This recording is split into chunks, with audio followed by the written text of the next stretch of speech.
പിൽക്കാലത്ത് ഈ പ്രപഞ്ചത്തിൽ അവൻ രാവണൻ എന്ന നാമത്തിൽ അറിയപ്പെട്ടു. നീ നിന്റെ ത്യാഗത്തിന്റെ പരകോടിയിൽ ഒരു വരദാനം നേടിയെടുത്തിരിക്കുന്നു. ചോദിക്കൂ, നിനക്ക് എന്താണ് വേണ്ടത്? നമ്മെ അമരനാക്കൂ. അമരത്വം നൽകുവാനുള്ള അധികാരം നമ്മുടെ പക്കലില്ല ദശാനന. ഈ വരദാനം നൽകാൻ കഴിയുമല്ലോ. ദേവകൾക്കോ അസുരന്മാർക്കോ, രാക്ഷസന്മാർക്കോ യക്ഷന്മാർക്കോ, ഗന്ധർവന്മാർക്കോ കിന്നരന്മാർക്കോ, ഭൂതത്തിനോ പിശാചിനോ വേതാളത്തിനോ ആർക്കും നമ്മെ വധിക്കാൻ കഴിയരുത്. തഥാസ്തു.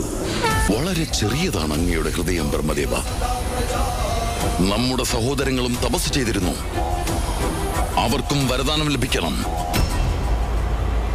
കുംഭകർണ. പ്രണാമം ബ്രഹ്മദേവ. ചോദിക്കൂ, നിന്റെ തപസ്സിനുള്ള വരദാനം. ഇന്ദ്രാസനം ചോദിക്കൂ കുംഭകർണ. ഇന്ദ്ര, നമുക്ക് നിദ്രാസനം നൽകിയാലും ബ്രഹ്മദേവ. തഥാസ്തു.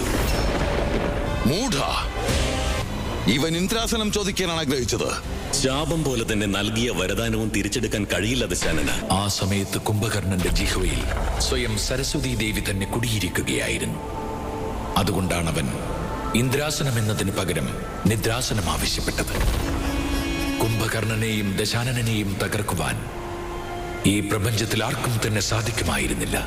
പറയൂ വിഭീഷണ, നിനക്ക് എന്താണ് വേണ്ടത്? സന്മാർഗത്തിനുള്ള ജ്ഞാനം ബ്രഹ്മദേവ. നമ്മുടെ കുടുംബത്തിനും ധർമ്മത്തിന്റെ മാർഗം കാണിച്ചു കൊടുക്കാനാകും. നമുക്ക് ശ്രീഹരിയോടുള്ള ഭക്തി വരദാനമായി നൽകിയാലും ബ്രഹ്മദേവ. തഥാസ്തു.